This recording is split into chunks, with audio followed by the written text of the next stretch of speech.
이 자리에 서게 된 걸 너무 감사하고 또 떨리기도 하고 여러 가지 감회가 새롭습니다.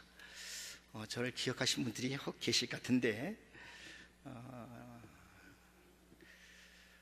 다윗이 어린 나이에 하나님의 붙들림바 되어서 늘 찬송하고 하나님을 경배하다가 때가 되면 골리앗과의 싸움 속에서 승리를 하고 이제 이름이 나게 됐지요.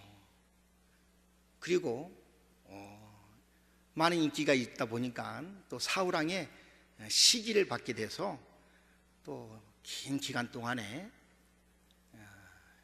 도망다니는 도망자의 삶을 살았습니다. 많은 역경과 죽음의 고비가 있었지만 그때마다 하나님의 도우심으로 이기고 승리케 하여 주셨고 드디어 왕이 됐습니다. 왕이 돼서 편안하고 또 안정적인 삶을 살았지만 또 아들의 반란으로 인해서 또 어렵고 힘든 시간들을 맞이하게 됐지요. 그리고 하나님 앞에 임종을 앞에 둔 가운데 다윗이 고백합니다. 하나님, 이 모든 것이 다 하나님의 은혜였습니다. 나 같은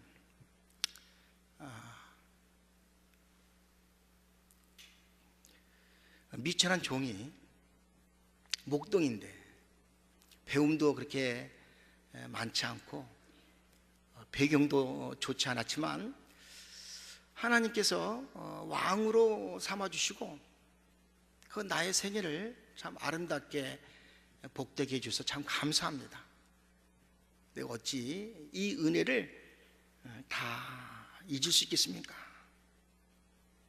그런 마음과 심정으로 오늘 시편 135편을 145편이죠. 145편 1절과 4절을 이제 고백하는 겁니다. 뭐라고 고백합니까? 왕이신 나의 하나님이여, 내가 주를 높이고 영원히 주의 이름을 송축하리라. 내가 날마다 주를 송축하며 영원히 주의 이름을 송축하리다. 그렇습니다. 여러분의 생애와 다윗의 생애를 바꾸어서 난 다윗의 생애가 되길 바랍니다. 지금 생애보다는 나 다윗이 되고 싶어요. 다윗의 생애가 더 좋은 것 같아요. 그렇게 생각하시면 계십니까? 난 너무 힘들고 어려운데 다윗을 보면 다윗이 나보다 좋은 것 같아요, 삶이. 그래서 하나님, 나 다윗처럼 됐으면 좋겠어요. 그렇게 생각한 손 한번 들었어요. 여러분, 다윗보다 훨씬 행복하시네요? 아멘? 그러면 여러분은 다윗처럼 이렇게 고백해야 됩니다. 하나님, 다윗이 날마다 주님을 찬양한다는데 나도 날마다 찬양하고 나도 영원히 찬양할 거예요. 왜? 나는 다윗보다 더 하나님으로부터 큰 은혜를 받았기 때문에 난 더 열심히 찬양하고 싶어요. 그렇게 고백하길 바랍니다. 여러분이 파악을 잘하신 거예요. 여러분이 다윗보다 훨씬 좋은 환경에서 하나님을 믿고 있습니다. 아멘. 다윗은 냉장고에 있는 시원한 수박도 못 먹었을 거예요. TV도 없었을 거예요. 자동차도 없었을 거예요. 비행기도 못 탔을 거예요. 다윗이 좋은 환경과 왕이 돼서 많이 누렸다 한들 지금 우리가 누리고 있는 이것을 다 누릴 수 있겠습니까? 우리는 훨씬 더 좋은 환경과 여건 속에서 하나님을 믿는다는 것을 기억하시고 왕보다 더 좋은 여건과 환경 속에서 하나님 믿으니 다윗이 이렇게 영원히 하나님을 찬양한다 그러니 나도 영원히 찬양해야겠다, 그런 마음을 갖기를 주 이름으로 축원합니다. 아멘 안 하신 분들은 다윗보다 못하다고 생각하십니까? 1976년도 12월 16일 제가 온천교에서 세례받은 날입니다. 만 15세 철부지 같고 망나니 같던, 그리고 개구장이 같던 저에게 세례를 받았던 날입니다. 그리고 하나님의 은혜 가운데 이곳에서 믿음 생활을 하게 됐습니다. 너무나도 좋은 목사님과 또 성도님과 함께 신앙생활을 해서 은혜도 받고 구원도 받고 성령도 받고 사랑도 많이 받고 그리고 부인도 없고 할렐루야, 그리고 사명도 없고 그리고 신학교에 가게 되었습니다. 신학교에 갔더니 많은 교회에서 신학생들이 공부를 하는데 나는 모든 교회가 원촌교회 같은 줄 알았어요. 그랬더니 가만히 보니까 원촌교회 같은 교회가 드물더라고요. 나는 모든 신학생들이 나와 같은 마음과 뜻으로 신학교 온 줄 알았는데 그렇지 않은 분도 많이 계시더라고요. 나는 원촌교회 목사님과 사모님 같이 모든 목사님과 사모님들이 그렇게 훌륭하고 좋은 분만 있는 줄 알았는데 이야기도 보니까 그렇지 않았어요.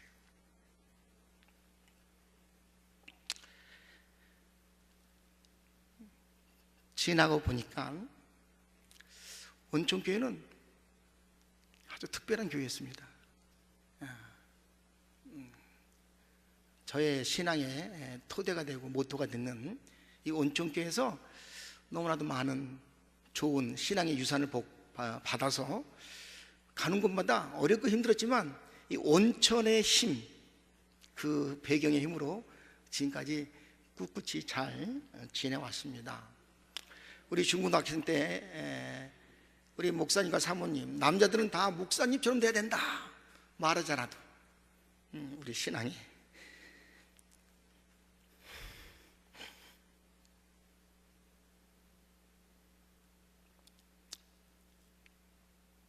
좋은 모델로 목사님이 계셨습니다. 그래서 우리 많은 학생들은 목사님처럼 되려고 열심히 신앙생활을 했습니다. 그러다 보니까 목사님들이 많이 배출됐어요. 할렐루야. 또 선교사님도 많이 배출됐어요. 저희 동기들 가운데 목사님과 선교사님 많이 또 선후배도 있습니다. 그건 다 우리 목사님을 본받는다라는 그런 보이지 않는 강력한 힘이 나타난 증거인 줄 믿습니다. 또 여자분들은, 학생들은 우리 사모님처럼 돼야 된다고 사모님을 본받으려고 애를 썼어요. 또 그러고 보니까 또 좋은 사모님도 많이 배출되고 그렇게 됐습니다. 지금 담임하고 있는 귀한 목사님도 그와 같은 줄 믿습니다. 또 우리 귀한 사모님도 그와 같은 줄 믿습니다. 여러분, 온천교회는 축복의 통로입니다. 여러분, 딴 교회 가보면 잘 모를 줄 몰라요. 근다고 뭘 알아보려고 딴 교회 갈 필요도 없어요. 이것이 좋은 곳이고 이것이 정말 귀한 목사님들의 목회가 있는 곳이라는 것을 기억하시면서 이곳에서 큰 은혜를 받기를 바랍니다. 제가 온천교회 출신으로서 가는 곳마다 온천교회를 자랑합니다. 어렵고 힘들 때마다 저희들에 의해서 기도해 주셨고 또 긴 기간 동안 선교비를 보내주셔서 우리 교회가 자립하는데 큰 힘이 되어주셔서 너무 감사합니다. 이 자리에 비해서 우리 선교에게 다시 한번 감사의 말씀을 드립니다.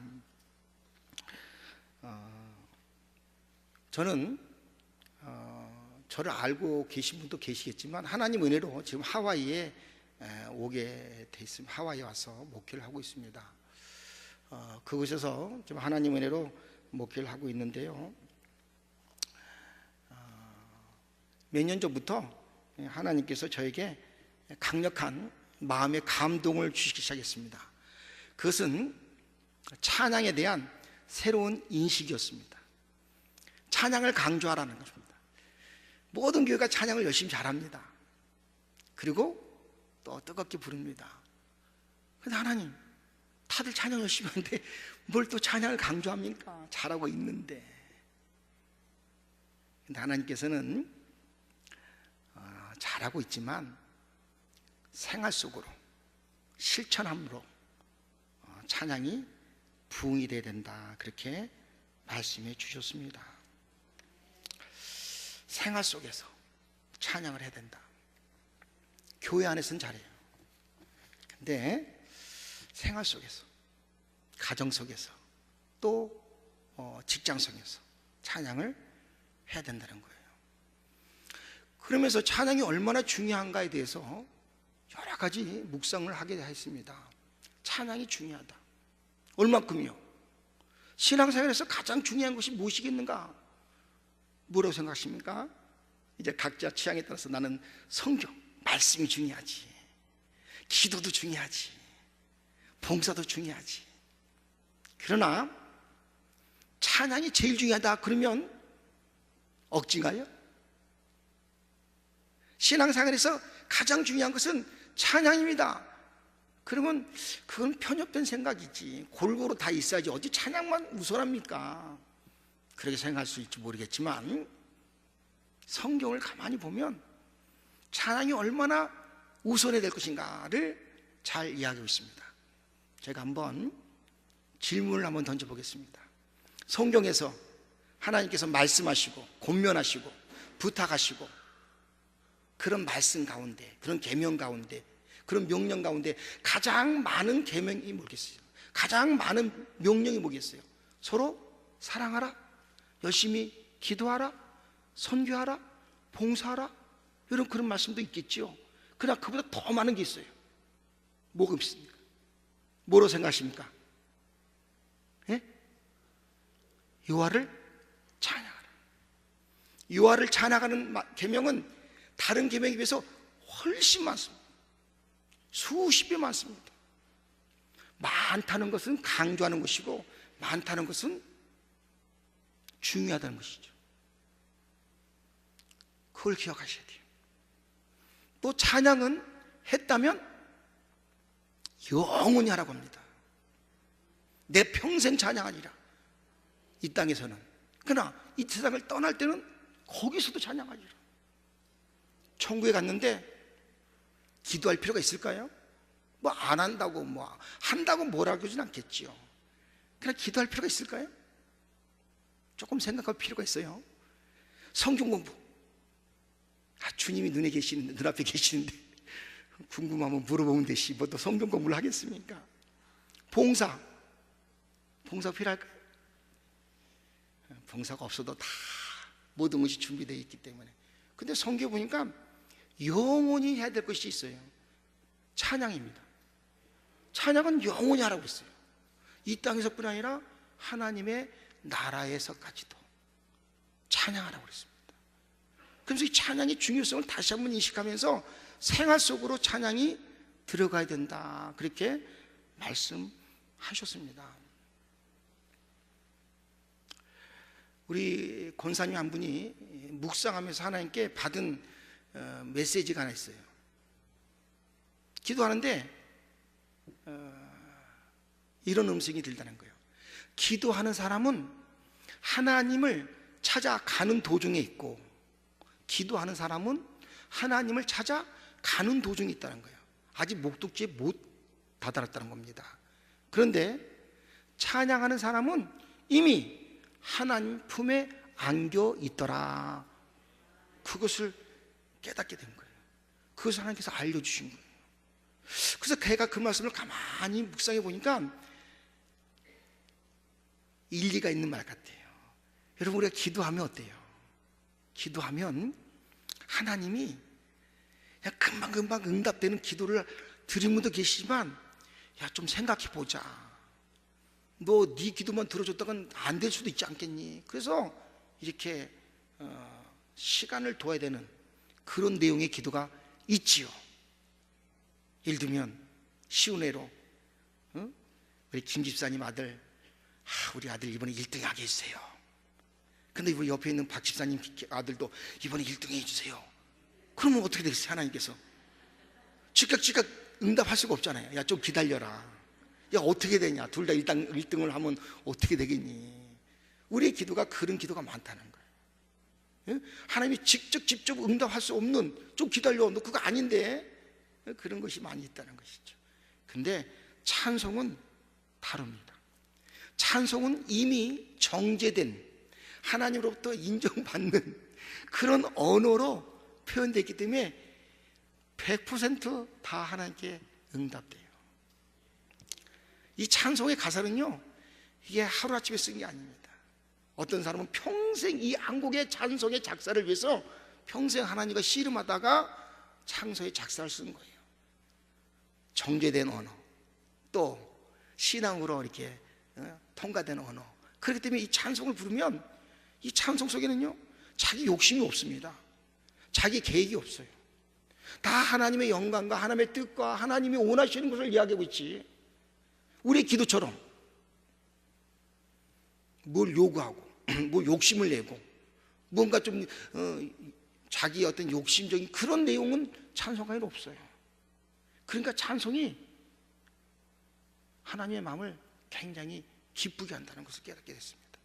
열심히 찬양하길 바랍니다. 찬양은 이론적인 것이 아니라 해야 돼요. 좀 이따 할 거예요. 좀만 기다리세요. 할 거예요.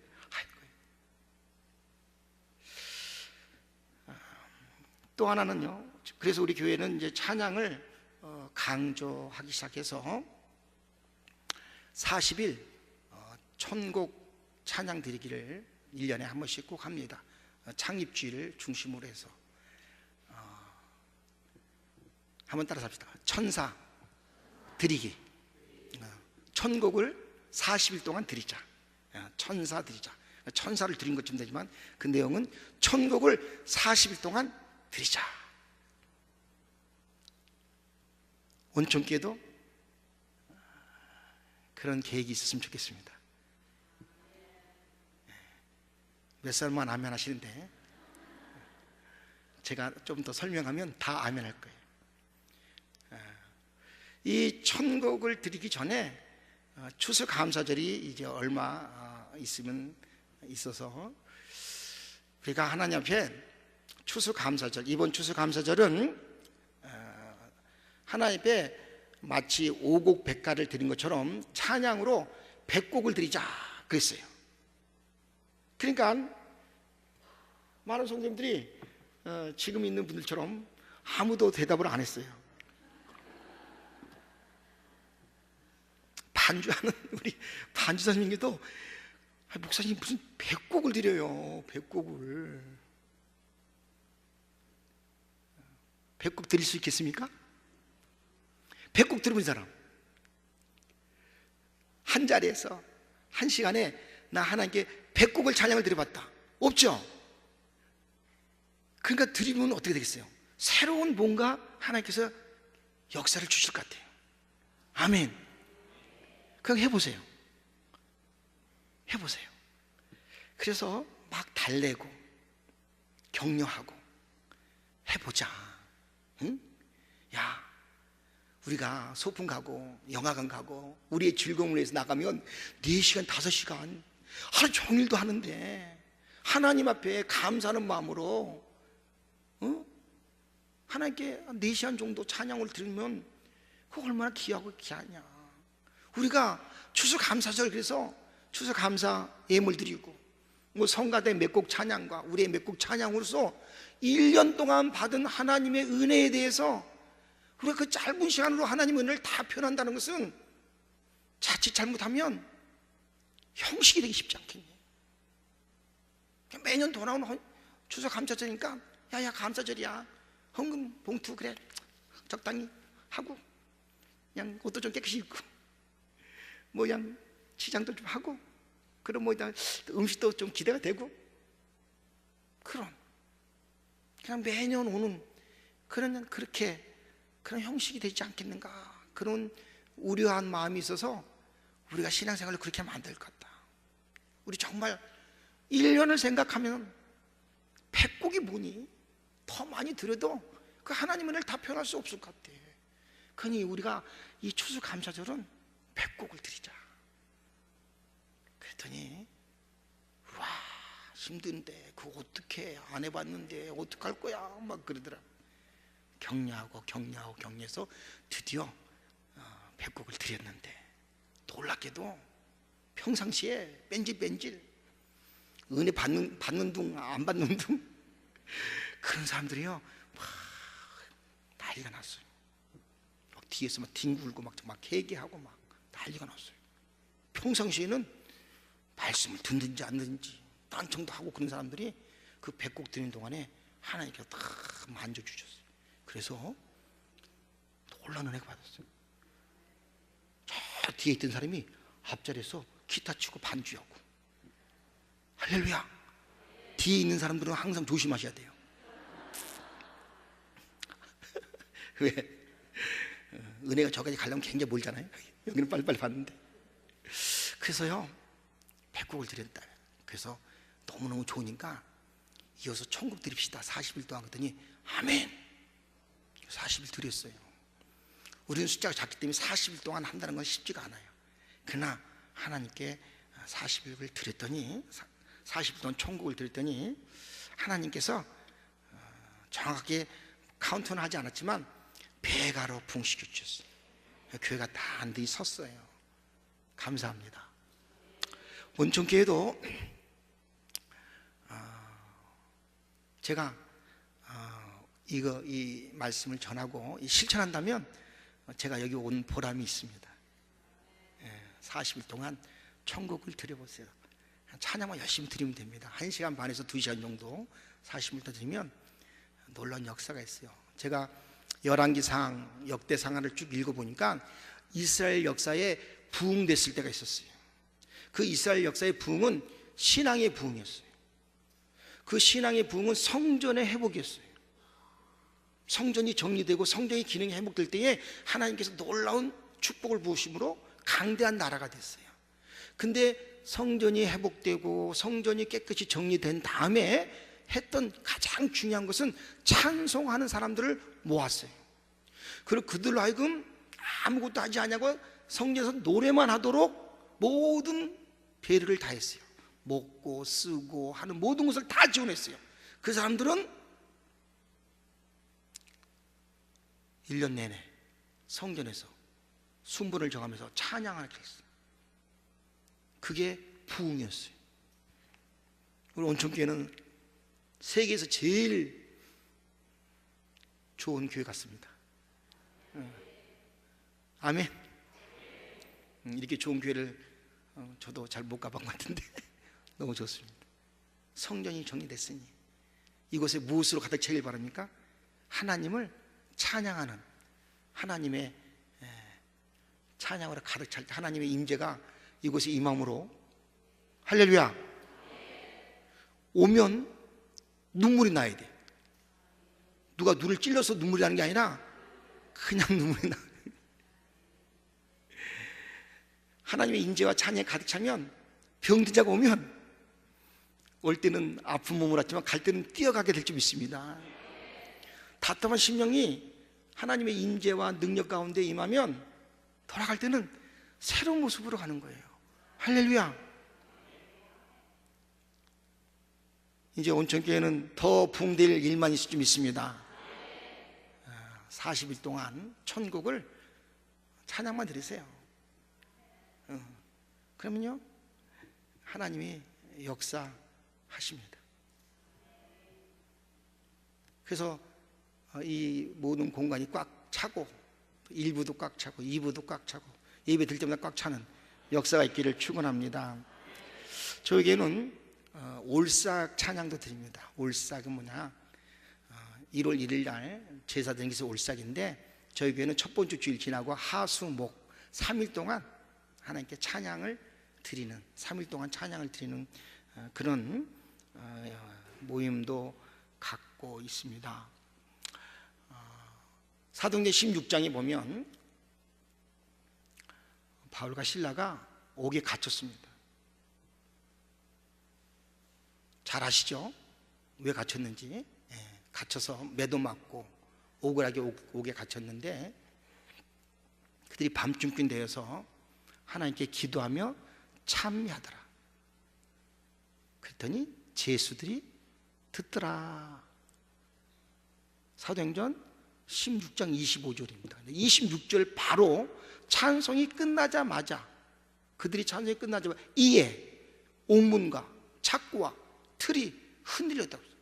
찬송이 끝나니까 하나님이 역사하시는 거예요. 아멘. 우리는 찬송하고 하나님은 역사하시고, 이게 우리와 하나님과 같이 가는 겁니다. 역대하 20장에 보면 엘리사벳 왕이 통치하고 있을 때에 그 이웃나라 세 나라가 연합을 해서 쳐들어왔는데, 이 여호사밧 왕이 너무나도 어렵고 힘들어서 하나님의 성전에 가지고, 하나님, 나는 아무것도 할 수 없습니다. 오직 주님만 바라봅니다. 어떻게 됩니까? 그러니까 하나님께서 성가들을 조직하고 앞장서서 찬송하며 나가라. 찬송을 하니 이어 하나님이 역사하여서 그 연합군끼리 서로 싸움하게 함으로써 그들이 스스로 다 패망하게 되고, 그들이 가져왔던 모든 전리품들, 자기네가 쓰고자 했던 그것들이 다 이스라엘 백성들이 3일 동안 가져올 수밖에 없는 그러한 축복이 됐다는 거예요. 우리는 찬양하고 하나님은 역사하고, 그래서 찬양한 대로 됩니다. 여호와께서 민수에게 말씀하시기를 내 귀에 들린 대로 내가 응답하리라 그랬습니다. 여호와 귀에 들린 대로, 우리의 찬송이 여호와 귀에 들리면 그 들린 대로 하나님께서 역사하신다니까 열심히 찬양해야 됩니다. 여러분, 솔로몬이 일천번제 드린 사건 알아요, 몰라요? 응? 솔로몬이 왕이 됐는데 기브온에 가서 큰 산당에서 1000번제를 드렸어요. 1000번제, 짐승을 1000마리 하나님께 번제로 드렸다고. 1000이라는 숫자가 작은 숫자가 아닙니다. 소 한 마리가 얼마인지 아십니까? 한 1000만 원에서 1500만 원 된다고 그래요. 정확히 모르겠습니다만. 근데 그 돈을 따지면 얼마네요? 굉장하죠? 굉장히 컸잖아요. 여러분, 추수감사절 때 소 한 마리 드릴 수 있습니까? 소 한 마리. 1년 동안 하나님께 감사해서 소 한 마리. 응? 물론 드린 분도 계실지 압니다만 대부분 다 쉽지가 않잖아요. 1000만 원, 1500만 원을 소 한 마리 값 드리기는 쉽지가 않은데, 근데 하나님께서 소보다 더 귀한 것으로 받아줄 게 있어요. 그게 뭐냐면 찬양입니다. 시편 69편 30절 32절을 보면 하나님께 대해서 감사하다 하는 마음으로 찬송하는 것이 뿌리 달린 소를 드린 것보다 더 하나님을 기쁘시게 하는 것이다, 그렇게 말씀하셨어요. 그래서 저희가 그 말씀을 듣고, 야, 우리가 1000번제 못 드려도 우리는 1000번 찬양 드릴 수 있어. 그래서 하나님 앞에 찬양을 드렸던 것이죠. 1000번을 드릴 때 하나님께서 1000번제 후에 솔로몬에게 나타나셨습니다. 내 마음의 소원이 무엇이냐? 왜? 하나님 너무 기쁘셔서 소원을 들어주시려고. 그래서 우리도, 야, 찬양으로 1000번제를 드려. 그러면 하나님 내 소원을 물으실 거야. 그럼 어때? 빨리 준비했다 대답을 드리자. 그래서 열심히 부르기 시작했습니다. 천국이 다 됐어요. 각 성들마다 하나님께서 나타났을까 안 나타났을까? 모르죠. 나타났으면 좋겠죠. 근데 안 나타나셨어요. 그럼 뭐야? 성경은 나타나셨는데. 근데요,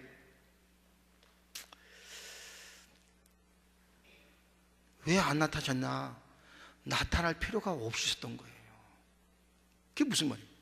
40일 동안 찬양을 드린 동안에 우리 소원을 아뢰기 전에 하나님께서 다 아셔서 응답해 주신 거예요. 할렐루야. 솔로몬은 1000번제를 다 드렸을 때 하나님께서 역사하셨는데, 우리는 1000번제 찬양을 드리는 동안에 다 드리기 전에 하나님께서 역사하셔서 필요한 것이 다 응답이 되고 개인적 문제가 다 해결되니까 굳이 하나님의 꿈에 나타나서 각자 물어볼 필요가 없이 구하기 전에 응답해 주신 하나님인 줄 믿습니다. 여러분, 이런 놀라운 경험을 매년마다 하시기 바랍니다. 매년마다 하세요. 우리 매년마다 합니다. 할 때마다요, 놀라운 일들이 납니다. 우리 온천교도 하시기 바랍니다. 이 비밀인데, 사랑하는 교회고 모교회니까 알려드리는 거예요. 꼭 하시기 바랍니다. 빌립보에 감옥에 있을 때에 어떻게 됐어요? 찬송했다고 그랬죠? 바울과 신라가. 찬송가 보겠을까요? 프로젝트 쏴주세요. 나 찬송할 시간인데 찬송가 좀 주세요. 아니죠. 한번 깜깜했을 것 같아요.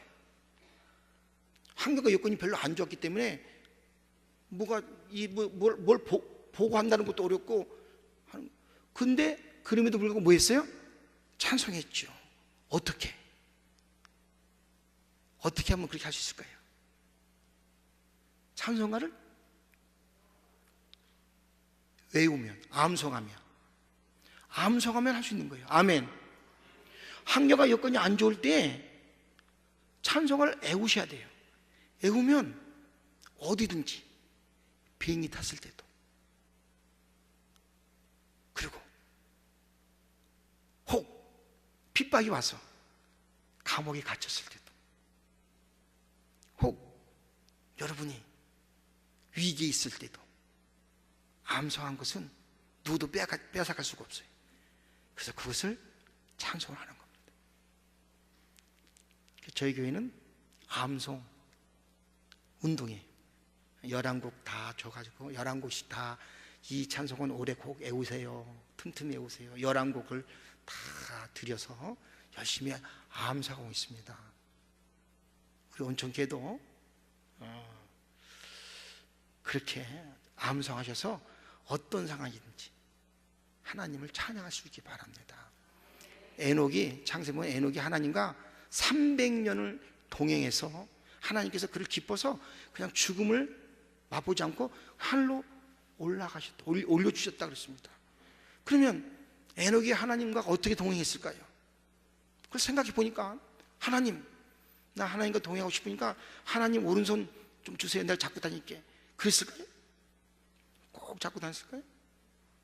하나님, 내 등에 업히세요, 나 하나님과 동행하니까 내가 업고 갈게요, 그랬을까요? 아니면 에녹이 하나님께 업혔을까요? 성경은 어떻게 해서 에녹이 하나님과 동행했을까? 동행했단 말만 했지만 그 방법과 구체적인 것은 안 나왔어요. 제가 생각하기에는 에녹은 하나님에 대한 생각으로 가득 찼기 때문에 동행했다고 생각한 것 같아요. 하나님, 이건 어떻게 해야 되죠? 하나님, 일들은 어떻게 해야 되죠?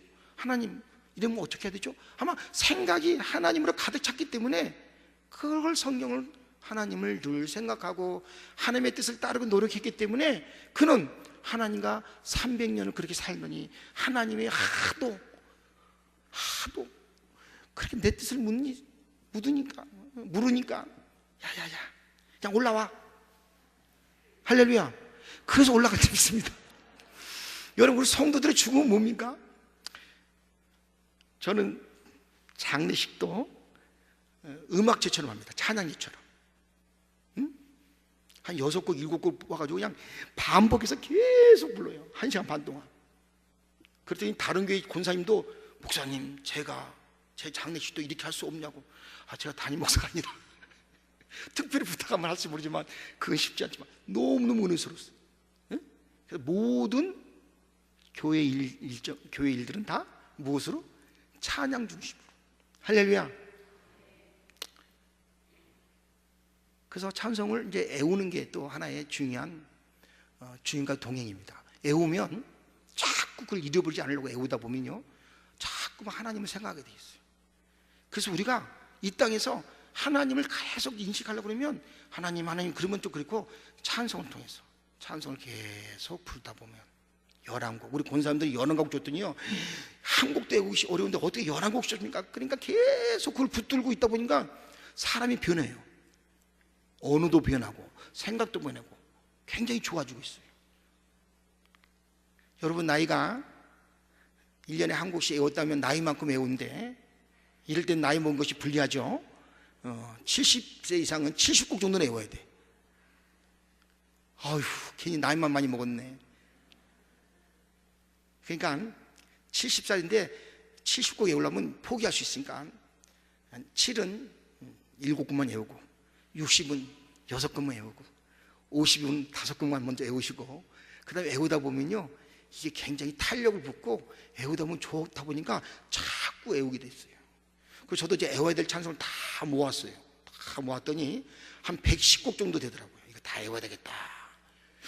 근데 성경에 어느 목사님 말씀이 너 나이만큼 찬송을 외워라 그랬으니까 야, 나 114까지 살겠네. 왜냐면 106곡을 다 외우면 114까지 그런 생각도 해봤는데 그걸 다 외우려고 계속 하다 보니까요 어떻게 되면 하루에도 몇 시간이 필요해요. 여기서부터 외운 곳을 여기에 가면 또 이쪽이 다 잊어버릴 거예요. 그럼 또 여기 가야 되고 가다 보니까 하루 종일 찬송의 세계 속에 빠져 있어가지고 너무너무 좋아요. 언어도 굉장히 순해지고 그리고 마음도 편해지고. 그래서 가끔 밤에 이제 이렇게 동네를 이렇게 걸어서 운동 삼아 걸을 때 제가 알고 있는 찬송을 외워가지고 그걸 이제 달빛과 별빛을 보면서 이렇게 부르면서 가면 굉장히 큰 은혜가 임해요. 아멘. 여러분도 한번 도전해 보시면 감사하겠습니다. 저에게는요 소풍 가잖아요. 프로그램이 없어요. 찬송 애운 대로 상품 가져가는 거예요. 상품 잔뜩 사놓고 3개 오면 3개 가져가고 2개 오면 2개 가지고 하루 종일 찬송 부르다가 오는 거예요. 아멘. 저에게 그 15인승 봉고가 있는데 이 봉고의 그 별명이 있어요. 이 버스는 찬양하는 버스. 이제 이 버스 타면 무조건 찬양만 해야 돼. 다른 거 하면 안 돼. 그걸 안 정해 놓으니까 여기서 무슨 문제가 많이 생겨요. 응? 버스 안에서 뭐 문제가 많이 생겨요. 목사님들 잘 모르더라고요. 왜냐면 그 버스 안 타니까. 응? 근데 그래서 문제도 없게 하고 은혜도 받게 하자. 그래가지고 버스 타면 무조건 찬송 불러라. 갈 때까지. 여기 버스 운행하시죠? 예? 미니버스도 하고 큰 버스 탈 텐데 기사분들은 누가 운전하시는지 모르겠지만 몇 곡 외워가지고 자 364장 부르고 갑시다 쭉 부르고 외워서 가고 그 다음에 이거 좀 계속 부르고 내리시고 타면 버스 교회가 붕댈 줄 믿습니다. 문제가 사라져요. 할렐루야. 그 다음에요 그래서 찬송을 굉장히 강조하고 있습니다. 너무 좋아요. 지금 우리 교회 성도들은 저를 위해서 열심히 하나님께 찬송하고 있습니다. 중보 기도는 있어요. 중보 기도. 목사님께서 중보 기도하자. 그래서 중보 찬양이라는 단어를 만들고 싶은데 중보 찬양은 말이 잘 안 맞는 것 같아요. 찬양을 하면 이건 나와 하나님께 가는 것이지 이거 내가 찬양한다고 다른 사람이 영향을 받는 건 아닌 것 같아요. 그래서 여러분 찬양은 개인적입니다. 굉장히 중요한 이야기를 하고 있습니다. 우리 찬양들 열심히 하죠. 야 잘하네 잘해 많이 들었어요. 난 안 불렀어요. 나 찬양하는 거 아니에요. 이분들만 한 거예요. 찬양은 내가 직접 불러야 돼요. 아멘. 오늘 많은 사람들이 대신 듣고 잘한다. 나는 목소리가 안 좋으니까 안 해도 되고 목소리 전 네가만 해. 내가 들을게. 그러면 나도 찬양한 것처럼 인정해 줄게. 그건 내 생각이고 하나님의 생각은 아니에요. 너 입술을 벌려요. 따라서 너도 구원받았잖아. 여기 있는 사람은 구원받는 게 아니잖아요. 우리 모두 다 구원받았잖아요. 그 구원받은 사람은 다 찬양해야 돼요. 잘해야 돼. 잘해야만 할 수 있어요. 못해도 해야 돼요. 그렇죠.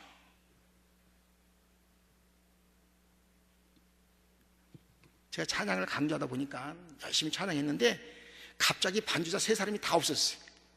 반주자가 없는 거예요. 근데 반주자 없이 1시간 반 정도 찬양을 인도한다는 것은 보통 힘든 게 아니거든요. 그래서 깨를 내가지고 하나님 반주자가 없는데 우리가 계속 찬양해야 됩니까? 이렇게 했는데 야 그럼 반주자 없을 때는 옛날에 그럼 다 찬양 안 했겠네? 그런 생각들 회개했어요. 내가 하나님 맞아요. 반주자 없으면 없는 대로 해야지. 무슨 조건과 여건이 맞춰지면 하고 조건과 여건이 안 맞춰지면 안 하고 그런 것이 찬양이 아닙니다. 저 오늘 목이 감기 때문에 목이 잠겨 있는데 그래도 찬양해야 됩니까? 하나님께서 뭐라고 했어요? 야 목소리 좋을 때만 하는 게 아니라 안 좋을 때도 해야 되는 거야. 그게 뭐야? 그게 찬양이야. 그게 생명이야. 따라서 숨 쉬는 거 힘들 때만 해요. 힘들 때 안 해도 해야 돼요. 힘들 때 더 해야 돼. 그러니까 조건과 여건이 안 좋을 때 더 열심히 찬양하시길 바랍니다. 하나님께서 저에게 찬양에 대한 강조를 주시면서 또 하나 저희 성도들에게 주신 말씀입니다. 마지막 때는, 종말 때는 교만 때문에 무너진다. 교만 때문에. 그니 너네 성도들을 다 겸손히 만들어서 한 사람도 나고자 없이 다 하나님 나라에 이르도록 해라. 그렇게 말씀, 저에게 감동을 주셨어요. 그러다 보니까 이 교회 큰 길 소망했다가 갑자기 그 소망을 내려놓고 하나님, 있는 성도들에게 잘하겠습니다. 한 사람도 나고 시키지 말라는 거예요.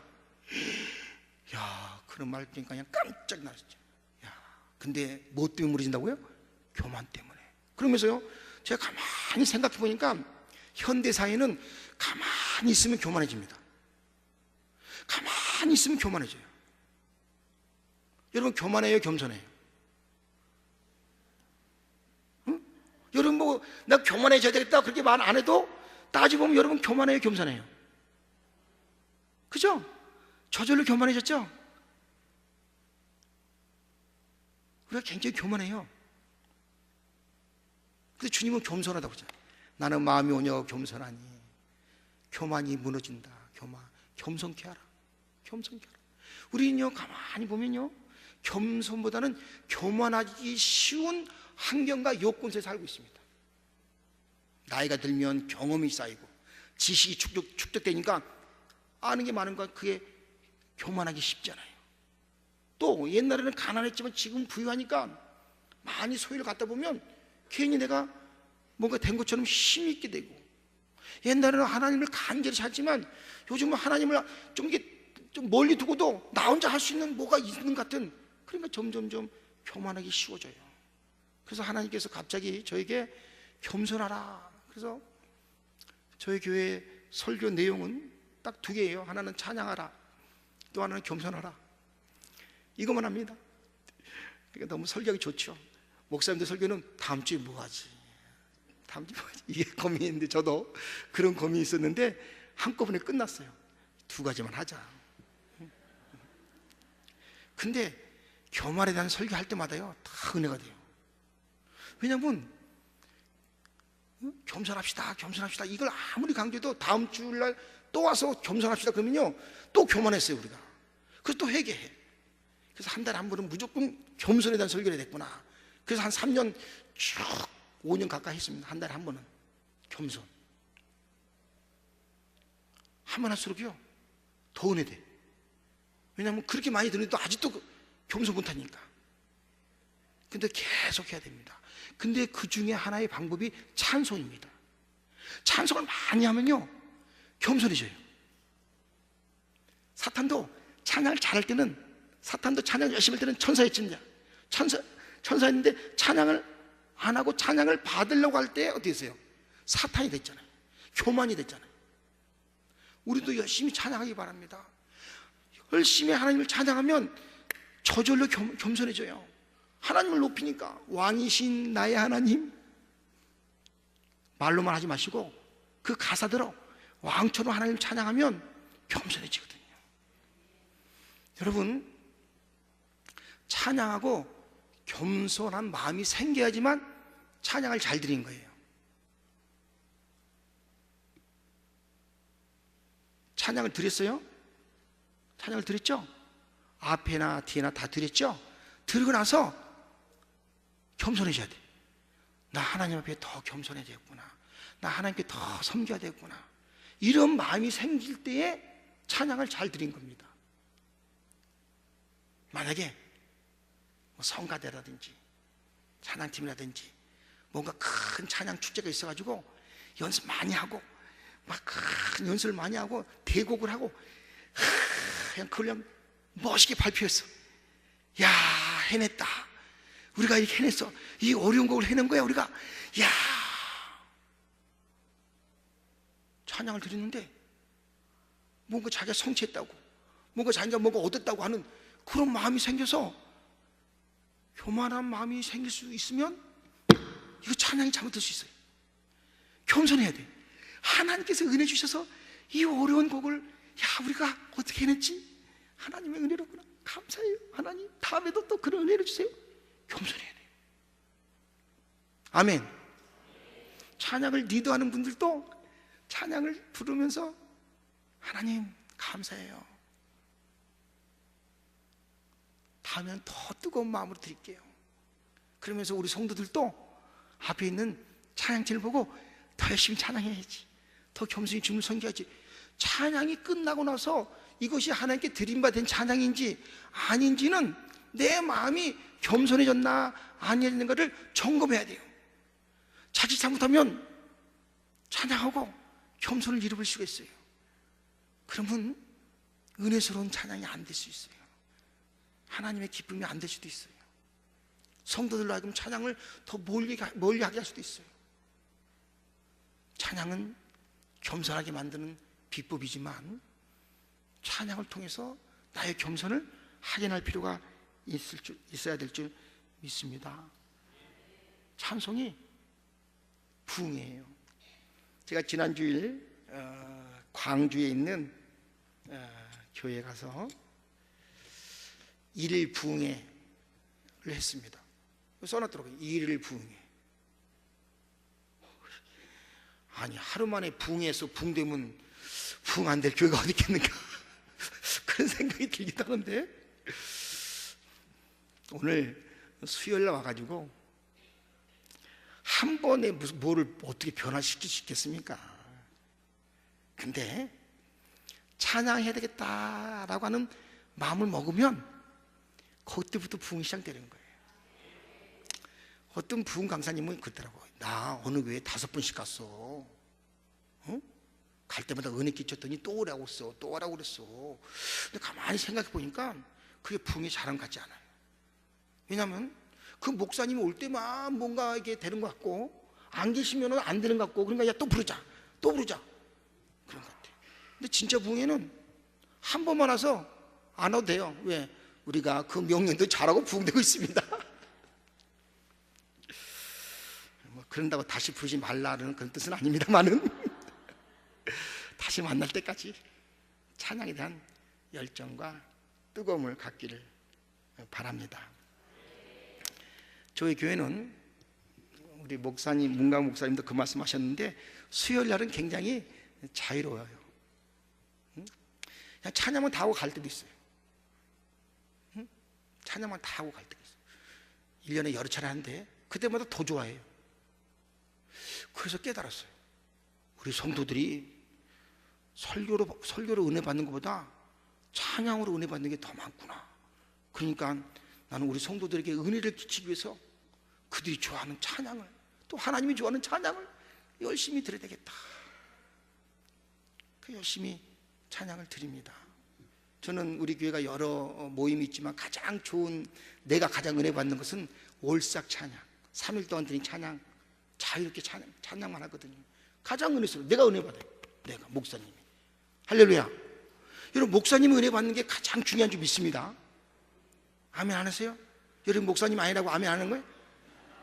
여러분, 목사님 은혜 받으면 우리 다 은혜 받는 거예요. 그래서 내가 이제 올싹 찬양을 너무 은혜 받으니까 우리 성도들이 다 은혜 받는 거죠. 그래서 우리가 올싹 찬양 때 드리는 예배 드리는 찬송인데 시간이 이제 많이 갔네, 그죠? 그죠? 그래서 찬양 한 2-3개만 같이 부르고 제 순서 마치려고 하는데, 제가 드린 말씀보다도 우리 같이 부르는 한 2-3곡의 찬양이 더 뜨거울 줄 믿습니다. 그래서 그걸 이어받아서 우리 목사님 찬양 보니까 뭐 만곡도, 또 그 말씀 놓쳤네. 우리 교회에 만곡 드리기, 찬양 만곡 드리기 운동도 합니다. 만곡. 우리 교회는 작기 때문에 한 달에 우리 모든 성도들이 가정에서 부르는 찬송을 카운트해서 헌금통 옆에 찬송 부르는 통이 있어요. 그따가 집어넣는 거예요. 여러분, 헌금도 중요하죠. 근데 하나님께 드리는 찬양도 중요하겠죠. 아멘. 그래서 우리는 교인들이 몇 명인데 우리 한 달 동안 찬송을 일주일마다 해서 이제 헌금하듯이 통에 넣으면 한 달 개수해가지고 우리가 몇 곡을 들었는가 그렇게 카운트합니다. 온천교회는 숫자가 워낙 많으니까 매주 10,000곡씩 드리는 운동을 했으면 좋겠습니다. 그러면 한 10곡 정도씩, 한 20곡 정도씩, 5곡 정도 해가지고 집에서 부르십니다. 통이 있는데요.